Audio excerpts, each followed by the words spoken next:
Բարև Լինի պատերազմի ժամանակ, թե դրանից հետո հրադադարի պայմաններում տեղի ունենում իրադարձություններ, հայտարարություններ, գործողություններ, որոնք պետք է դիտարկել նաև իրավական հարթության մեջ եւ նույնիսկ իրավաբան լինել պետք չէ սա նկատելու համար։ Սկսած Սյունիքում սահմանագծման աշխատանքներից մինչև Երևանում ներքաղաքական զարգացումներ, հայտարարություններ, այդ հայտարարությունների հիմքով հարուցվող քրեական գործեր, բերման ենթարկումներ, ձերբակալումներ եւ կալանավորումներ։ EDTV հարցազրույցն է եթերում, ես հիմա զրուցելու եմ փաստաբանների պալատի անդամ, նախկինում Երևան քաղաքից, դրանից առաջ Շիրակի մարզի դատախազ Շրաֆի Ասլանյանի հետ։ Բարև ձեզ։ Բարև ձեզ։ Մի փոքր հեռվից կանք, նոյեմբերի 9-ի, հունվարի 11-ի հայտարարությունները, դրանից հետո մեզ հայտնի եւ անհայտ գրավոր եւ բանավոր պայմանավորվածությունները կյանքի են կոչվում օրենքի եւ իրավունքի, թե վարչապետի իշխանության ուժով, արդյոք այսօր կամ վաղը դրանք իրավական հարցության մեջ դիտարկելու պատճառ կունենանք։ Տեղի ունեցող գործընթացները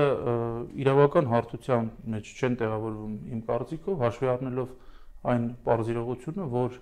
հատկապես ստորագրված փաստաթղթերը Հայաստանի Հանրապետության օրենսդրության սահմաններում չեն տեղավորվում։ Այսինքն այդ փաստաթղթերը թեև իրենց բովանդակությամբ, իրենց վավերապայմաններով առերևույթ հանդիսանում են միջազգային պայմանագրեր, սակայն դրանց ստորագրման եւ վավերացման ներպետական օրենսդրությամբ սահմանված կարգը չի պահպանվել։ Հետևաբար դրանք իրավական տեսանկյունից հանդիսանում են առ-ոչինչ փաստաթղթեր եւ առհասարակ իրավական արժեք չունեն։ Իսկ եթե առ-ոչինչ փաստաթղթերը իրական կյանքում իրագործվում են, ես կարծում եմ, որ այդ փաստաթղթերը իրական կյանքում իրագործվում են զուտ քաղաքական պայմանավորվածությունների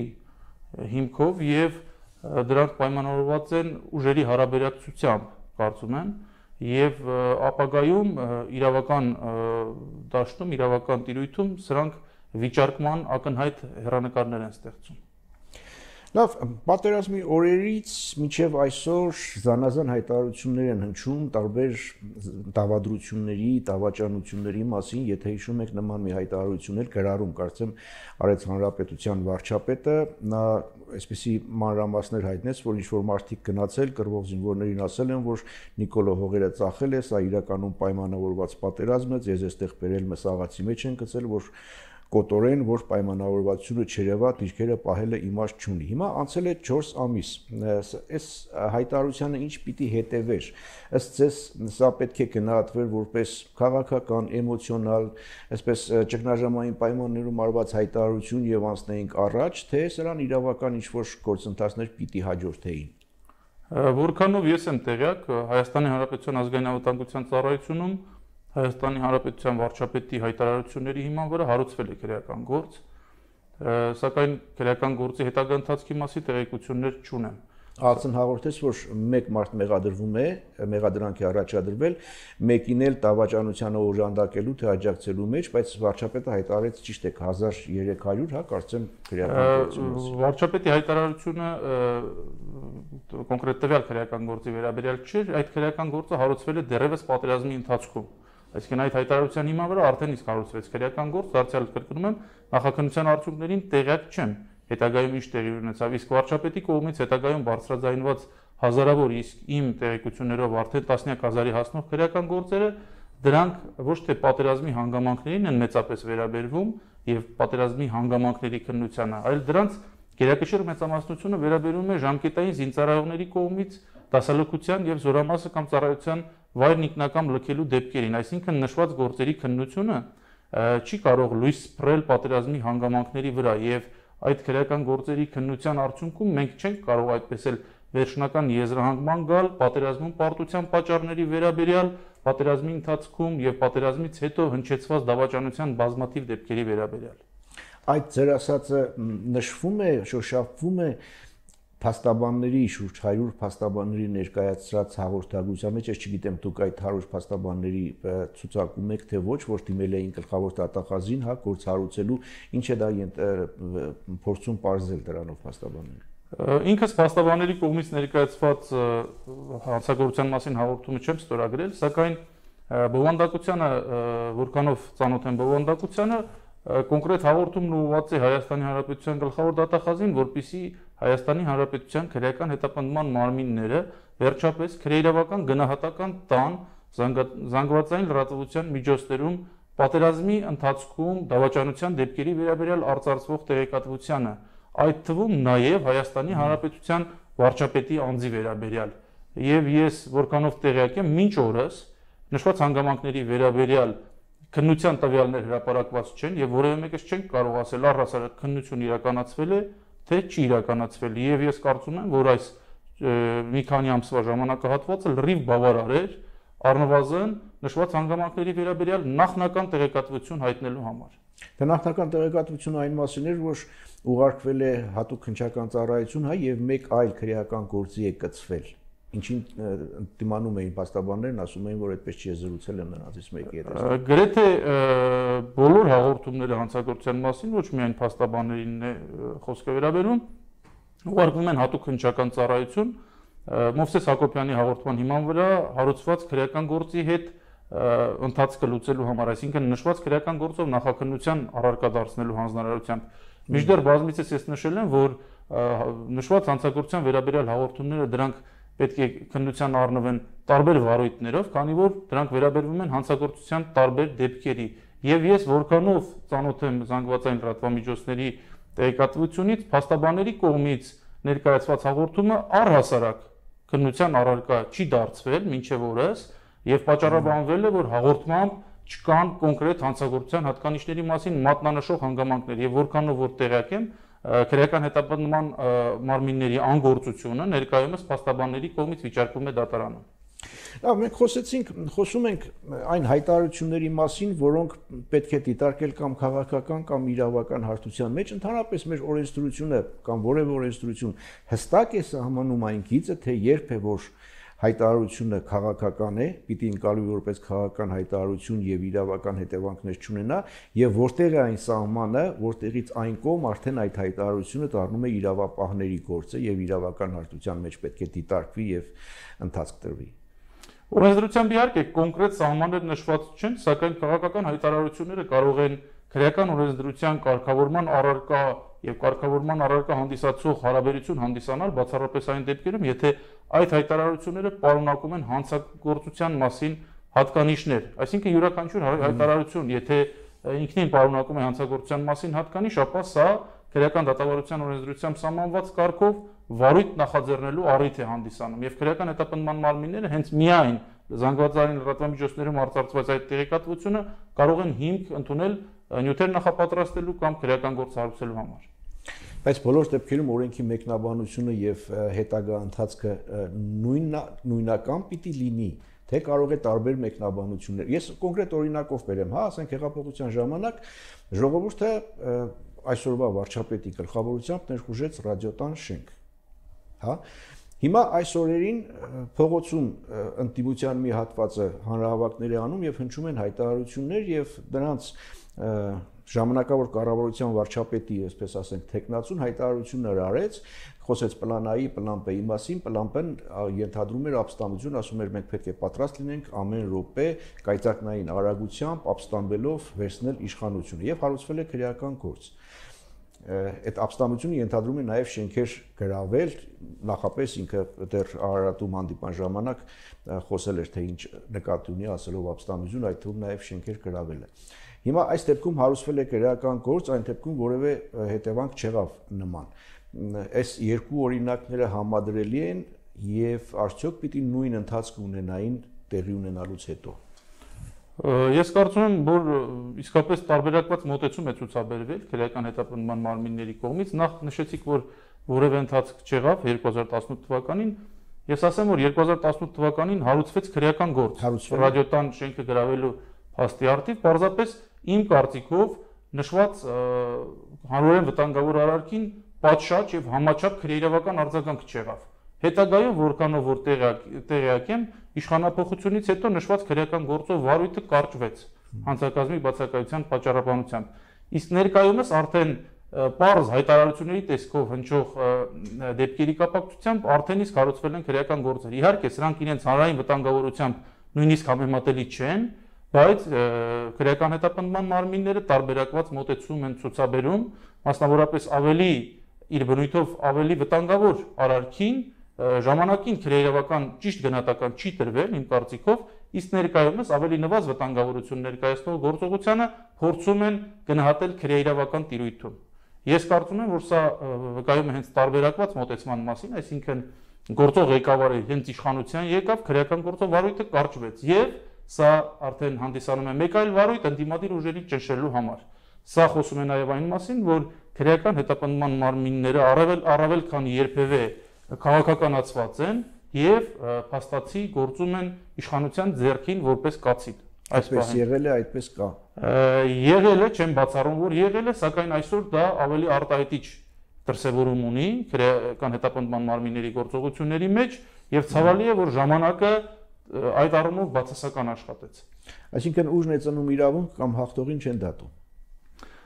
Սա իհարկե ներքաղաքական զարգացումներում այդպիսի միտք արտահայտելը գուցե ճիշտ չհնչի, առհասարակ ճիշտ եք ասում, բայց կարծում եմ սա վնասում է պետաիրավական ապարատը եւ արդարադատության համակարգը։ Սա խնդիրներ է ստեղծում արդարադատության համար։ Համենայն դեպս նման պնդումները գոյության իրավունք ունեն։ Իհարկե,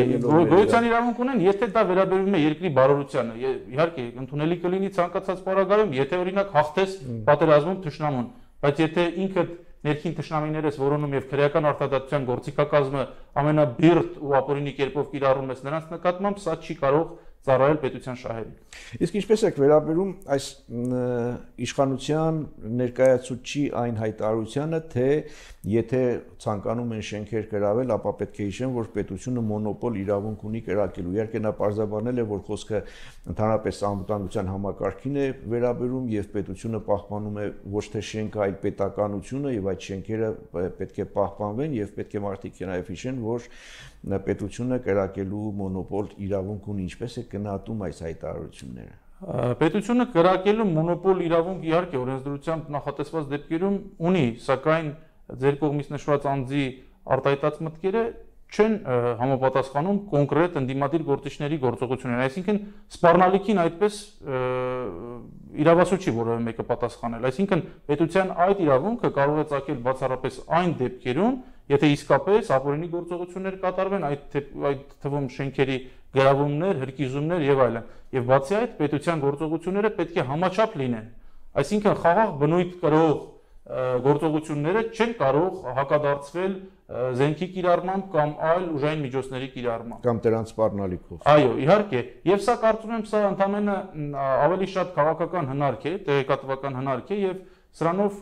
փորձում են վախեցնել ընդդիմադիր գործիչներին առանց մտածելու, որ սա նաեւ ունի պետության իրավական հեղինակությունը վնասելու խնդիր։ Դե հնարք է, բայց նաև հարցեր է առաջացնում, մասնավորապես քաղաքագիտական շրջանակներում այսպեսի հակադարձում եղավ, թե եթե այդպես է հայտարարվում, գուցե նաև դրանով փակում է մարտի 1-ի հետ կապված բանավեճը, կարող է եւ մարտի 1-ին պետությունը օգտագործել է իր կրակելու մոնոպոլ իրավունքը, թեև երկրորդ նախագահի նկատմամբ կրակելու հրաման տալու որևէ մեղադրանք չկա, բայց ապրիորի եթե ընդունվում է, որ կրակվել է, գուցե պետությունն իր իրավունքն է իրագործել։ Իհարկե, այսպիսի հայտարարությունը քաղաքական հանրության կողմից կարող է ցանկացած կերպ ընկալվել։ Այդ թվում ցանկացած մարդ սա կարող է մեկնաբանել մարտի 1-ի իրադարձությունների տիրույթում, այդ թվում դրանով արդարացնել նաև մարտի 1-ին տեղի ունեցածը։ Ինչի եմ դրա պատճառով ես ասացի, որ սա պետք է լինի համաչափ, պետության կողմից ուժի գործադրման միջամտությունը պետք է լինի համաչափ եւ սա ոչ թե ի սկզբանե պետք է բարձրաձայնվի։ Իհարկե, բացի դրանից այդպիսի զգուշացման իրավասությունը պատկանում է ոչ թե ազգային ժողովի падգամավորին, այլ իրավասու մարմիններին, այսինքն կոնկրետ դեպքում ոստիկանության ազգային անվտանգության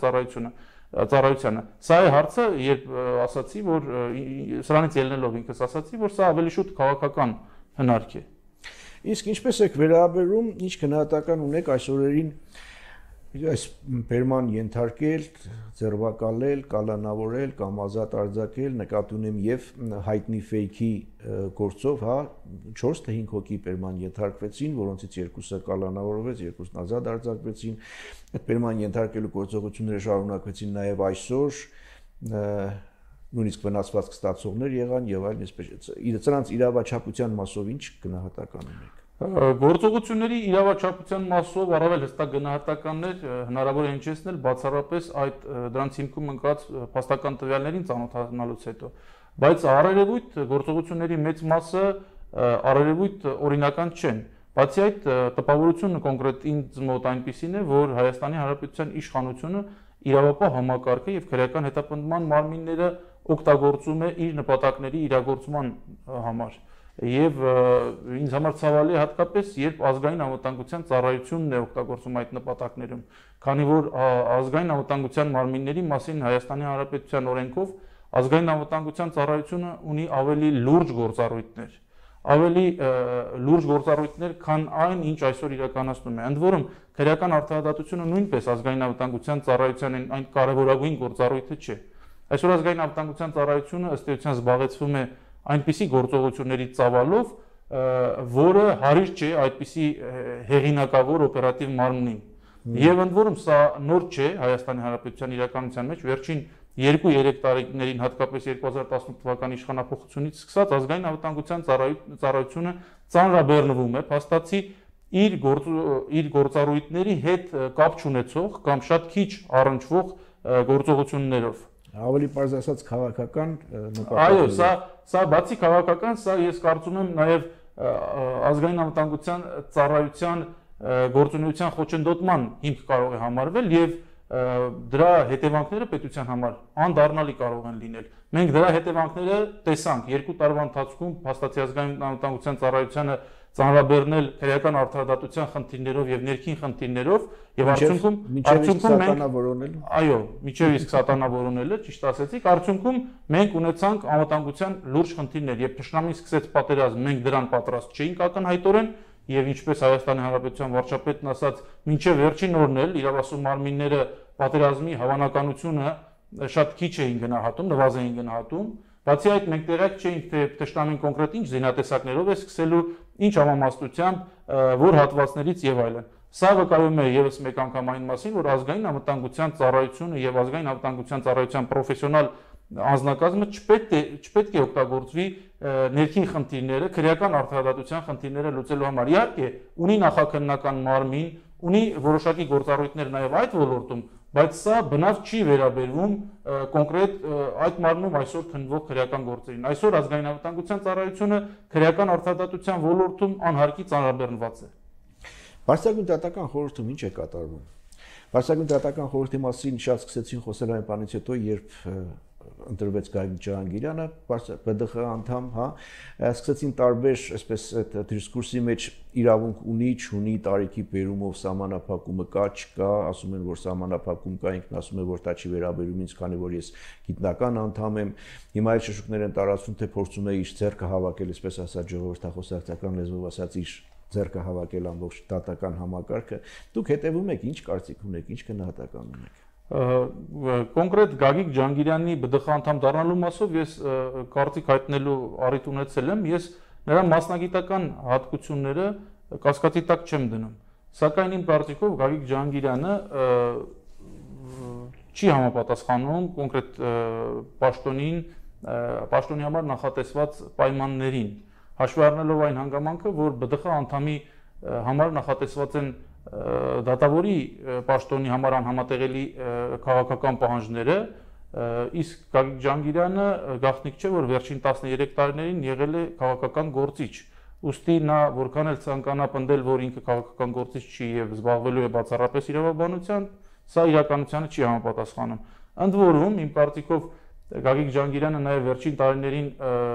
չի զբաղվել գիտամանկավարժական գործունեությամբ, ուստի իմ կարծիքով այդ հիմքով եւս Գագիկ Ջհանգիրյանը չէր կարող հավակնել այդ պաշտոնին։ Եվ իմ առաջնային տպավորությունն այն է, որ իշխանությունը Գագիկ Ջհանգիրյանին բարձրագույն դատական խորհուրդ գործուղելով փորձում է ստեղծել վերահսկելի, կառավարելի դատական համակարգ։ Ասում են հիմա հանդիպումներ ունենում դատարանների, նախագահների, բաների հետ։ Այո, վերջին բարեփոխումների նախաձեռնության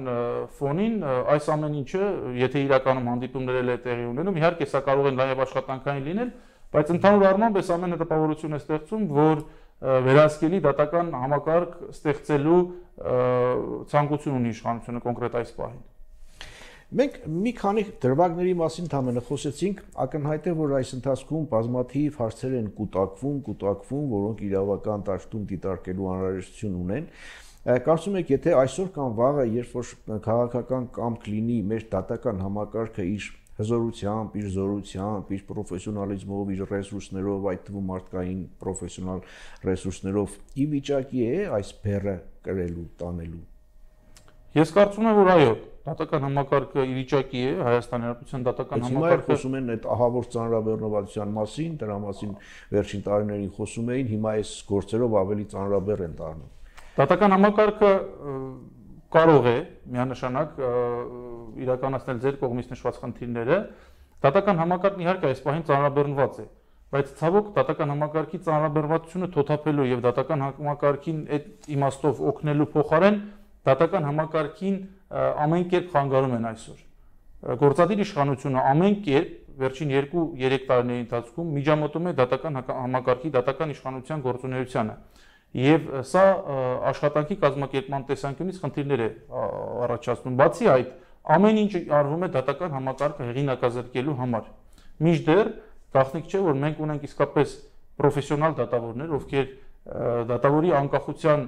օրենսդրությամբ սահմանված ողջ գործիքակազմից օգտվում են այդ երաշխիքներից եւ նաեւ ունեն պրոֆեսիոնալ շատ բարձր հատկություններ, մասնագիտական բարձր պատրաստվածություն եւ իրենց աշխատանքը կատարում են օրենքով սահմանված կարգով։ Ցավոք այդպիսի դատավորները այսօր գտնվում են իշխանության եւ իշխանամերձ ուժերի հարձակման թիրախում։ Եվ երբ թե իշխանության այս գործելակերպը շարունակականություն ունենա, ապա ես կարծում եմ, որ տեսանելի ապագայում գուցե դատական համակարգը չունենա բավարար ռեսուրսներ, որպեսզի ձեր կողմից նշված խնդիրները ապագայում լուծի, բայց եթե իշխանությունը վերջապես հասկանա, որ դատական համակարգին հարձակման թիրախ դարձնելը որևէ կերպ չի օգնելու Հայաստանի Հանրապետությունում օրենքի եւ իրավունքի գերակայության ապահովմանը եւ վերջապես փորձի վնասելու փոխարեն օգնել այդ դատական համակարգին, ես կարծում եմ, որ մենք կունենանք առաջիկայում մեր երկրի իրավական խնդիրները լուծելուն ունակ դատական համակարգ։ Դե հեղափոխության ժամանակ դրանից հետո վարչապետը հայտարարում էր, թե դատական բարեփոխումների, դատաիրավական բարեփոխումների նպատակը անկախ անաչառ դատական համակարգ ունենալն է, եթե ոչ, ասում էր, եթե խամաճիկ դատական համակարգ է նա ունենք էլի ինչեր պետք է այս ամբողջը նորից չգիտեմ բարեփոխել, վեթինգ, բան եւ այլն, բայց փաստորեն ըստ էության ձեր ասացից հակառակն է բխում, որ նպատակը դա չի։ Ես գտնում եմ, որ վարչապետի հայտարարությունները ուղիղ կերպով հակասում են իր գործողություններին քրեական եւ առհասարակ արդարադատության համակարգում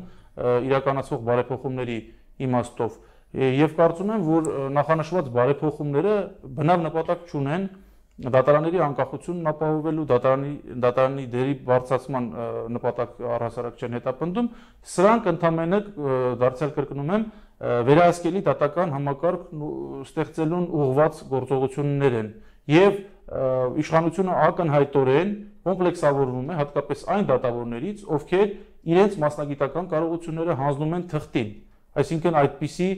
ներքին կամք ունեն եւ այսպիսի դատավորները այսօր ընդունելի չեն եւ ճիշտ հակառակը նման դատավորները պետք է այդպիսի հրապարակային Հայաստանի Հանրապետության վարչապետի հրապարակային խոստումների համատեքստում հենց այսպիսի դատավորները պետք է ընդունելի լինեին եւ խամաճիկային դատարանը ձևավորվում է հենց իշխանության կողմից գովելի դատավորների միջոցով քրեական արդարադատության ոլորտի մեր աշխատակիցները իմ բազմաթիվ գոլեգաներ խոսքերիս արժանահավատությունը կհաստատեն, քանի որ մենք ինքներս շատ լավ գիտենք կոնկրետ որ դատավորն է իշխանության կամակատարը եւ որ դատավորն է, որ ունի բավարար ինքնուրույնություն։ Ընդ որում նշված դատավորներին փորձում են պարսավել իբրև թե նախկինների հետ կապ ունենալու պատճառաբանությամբ եւ ցանկացած տարատեսակ այլ պատճառաբանություններով։ Մինչդեռ մենք բոլորս տեսնում ենք նաեւ փաստաբաններից մասնակցությամբ քրեական գործերով, որ այդ ճակերտավոր անընդունելի դատավորները հանդիսանում են դատավորների ամենավորակյալ կազմը։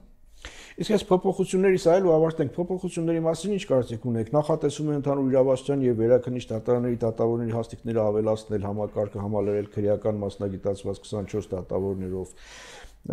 Բացի այս, Հայաստանում ստեղծվում են հակակոռուպցիոն եւ վերաքննիչ հակակոռուպցիոն դատարաններ, ասում են, որ այս փոփոխությունները դրական պիտի անդրադառնան։ Ես կուզենամ փոփոխություններին անդրադառնալ առանձին։ Նախ ինչ վերաբերվում է միջդատական վարույթի նկատմամբ դատական վերահսկողության գործերով մասնագիտացված դատավորների ինստիտուտի ներդրմանը, ապա սա կարծում եմ, որ քրեական արդարադատությանը ոչինչ չի տալու։ Սա ընդհանրապես արվում է դարձյալ կրկնում եմ մեկ նպատակով, որպեսզի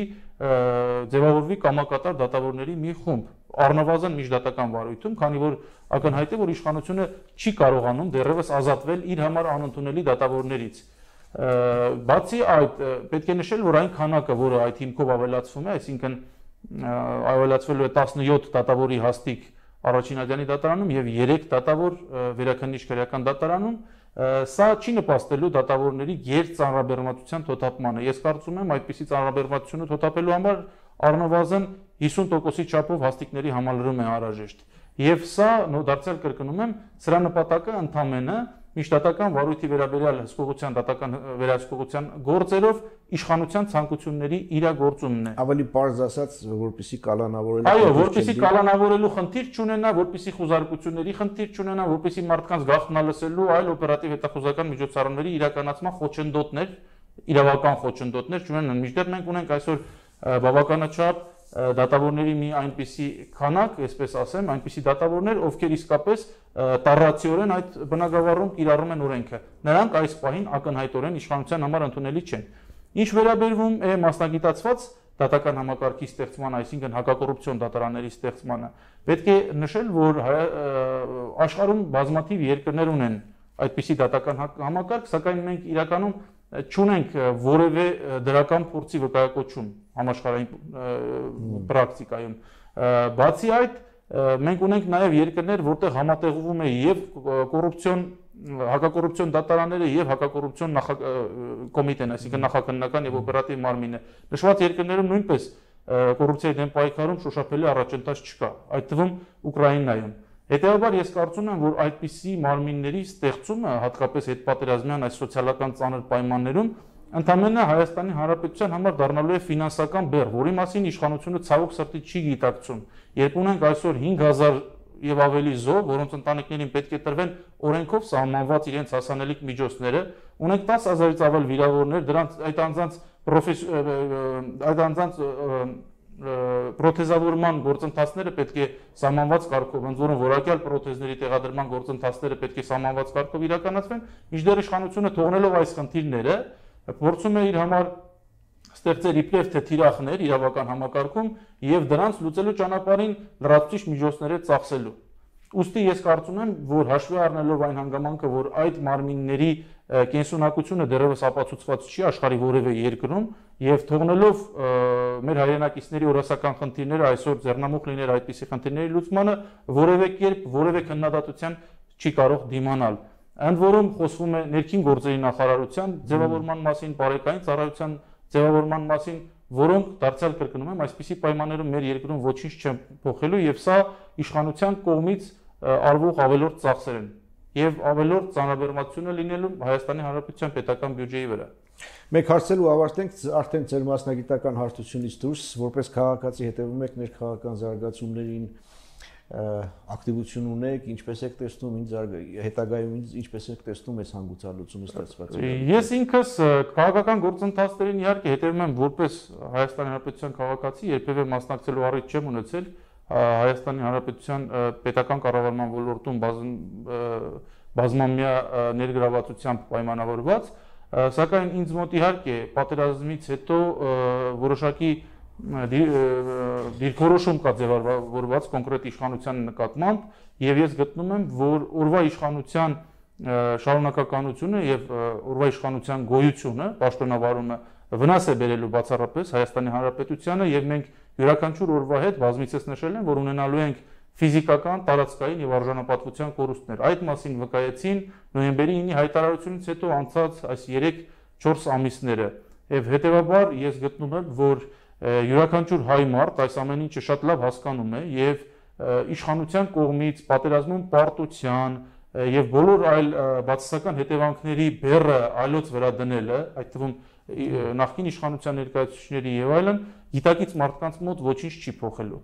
Բոլոր գիտակից մարդիկ իմ կարծիքով հասկանում են, որ պարտված իշխանությանը պահպանելը եւ պարտված իշխանության շարունակականությունն ապահովելը վկայելու է միմիայն մեր ազգի եւ Հայաստանի Հանրապետության բոլոր քաղաքացիների մոտ իրենց երկրի հեղինակության նկատմամբ դրական վերաբերմունք չունենալու մասին։ Հետևաբար, եթե մենք հայերս գտնում ենք, որ իրականում պարտությունը մեր կյանքում շատ բան փոխեց, ապա գործող իշխանությունն անելիք չունի այլևս մեր երկրում։ Շնորհակալ եմ զրույցի համար։ Սա EDTV հարցազրույցն էր, ես զրուցում էի փաստաբանների պալատի անդամ Ռաֆի Ասլանյանի հետ, փորձեք լավ լինել, կհանդիպենք։